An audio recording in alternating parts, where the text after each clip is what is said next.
खतरनाक हो सकती है टीकाकरण में बच्चों की उपेक्षा। कोई भी समाज अपने भविष्य को खतरे में डालकर आगे नहीं बढ़ सकता। जरूरी है टीकाकरण में उम्र की बाधा को हटाना। नमस्कार, आजाद सिपाही के विशेष में आपका स्वागत है। मैं हूं राकेश सिंह। पूरी दुनिया को पिछले एक साल से अपनी चपेट में लेकर परेशान करने वाली महामारी कोरोना की दूसरी लहर अब और भी डरावने रूप में सामने आ रही है। वैज्ञानिकों के अथक परिश्रम और अनुसंधान के कारण इस खतरनाक बीमारी के बचाव के लिए टीका भी अब उपलब्ध है। हालांकि इसके प्रभावी होने के बारे में अलग अलग मत व्यक्त किए जा रहे हैं। दुनिया के सबसे बड़े लोकतांत्रिक देश भारत में कोरोना से बचाव के लिए टीकाकरण का अभियान पिछले करीब एक महीने से चल रहा है और पिछले एक सप्ताह से सरकार ने 45 वर्ष की आयु से अधिक के लोगों को टीका लगवाने की अनुमति दी है। इधर पूरे देश से टीकाकरण में उम्र सीमा की बाधा हटाने की आवाज आ रही है। राजनीतिक दल और कुछ राज्यों ने भी इस मांग को पूरी संजीदगी से उठाया है, जिसे फिलहाल ठुकरा दिया गया है। लेकिन इस बात का कोई औचित्य नजर नहीं आ रहा है कि आखिर बच्चों और युवाओं को ये टीका लगवाने से रोका क्यों जा रहा है। ये बात भी समझ से परे है कि क्या कोरोना से खतरे केवल प्रौढ़ या बुजुर्गों को है। वैज्ञानिक तथ्य इसकी पुष्टि नहीं करते, बल्कि अब तो यह तथ्य भी सामने आ रहा है कि कोरोना की दूसरी लहर का सबसे अधिक प्रभाव बच्चों पर हो रहा है। केवल झारखंड की ही बात करें तो पिछले एक सप्ताह में 3 दर्जन से अधिक स्कूलों में कोरोना विस्फोट हो चुका है। ऐसे में बच्चों और युवाओं को टीकाकरण से दूर रखना खतरनाक हो सकता है। कोरोना टीकाकरण की इस शर्त का विश्लेषण करती आजाद सिपाही के मुख्य संवाददाता दयानंद राय की खास रिपोर्ट। इन दिनों सोशल मीडिया पर एक मीम बड़ी तेजी से वायरल हो रहा है। इसमें कहा गया है कि पिछली बार बच्चे अपने माता पिता को टीका लगवाने ले जा रहे हैं और माता पिता कह रहे हैं कि टीका नहीं लगवाएंगे।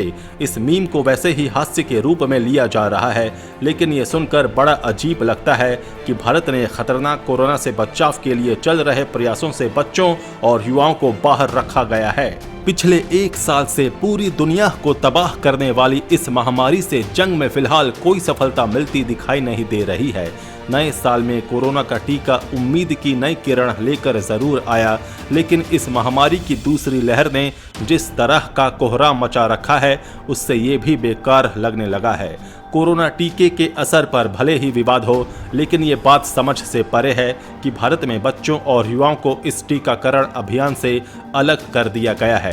तर्क दिया जा रहा है कि कोरोना से संक्रमित होने का सबसे ज्यादा खतरा बुजुर्गों को है और अभी भारत के पास इतना स्टॉक नहीं है कि 130 करोड़ लोगों को टीका लगाया जा सके।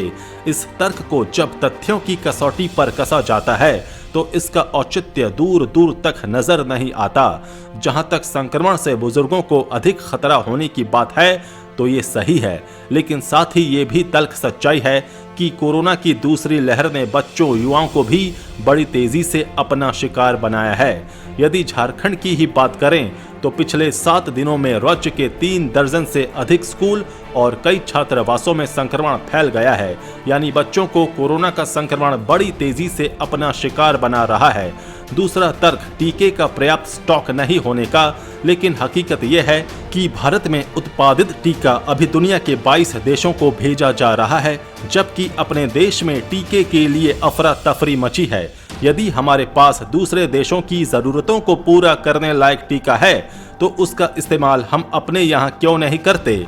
कई राज्य सरकारों ने टीकाकरण में उम्र सीमा हटाने का आग्रह किया है, जिसे विशेषज्ञों ने ठुकरा दिया है। कहा जा रहा है कि ये राज्य कोरोना संक्रमण को रोकने में अपनी विफलता को छिपाने के लिए ही उम्र सीमा हटाने की बात कह रहे हैं।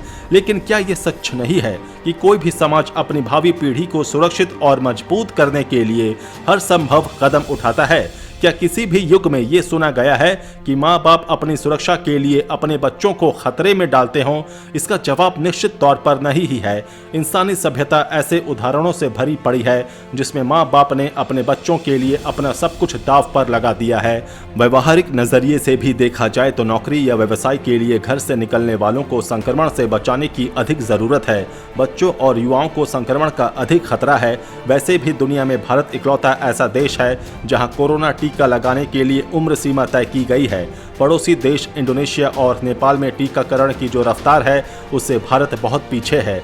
अमेरिका, इटली और फ्रांस जैसे विकसित देशों से तुलना भी बेकार है। ऐसे में ये सवाल उठना लाजमी है कि आखिर बच्चों और युवाओं को क्यों टीकाकरण से दूर रखा जा रहा है। क्या इसमें किसी का कोई राजनीतिक स्वार्थ छिपा हुआ है या फिर कुछ न कुछ मजबूरी है जिसे हम स्वीकार नहीं कर रहे हैं। लेकिन इन सब के बीच हमारी भावी पीढ़ी को कोरोना संक्रमण से बचाना बहुत ही जरूरी है।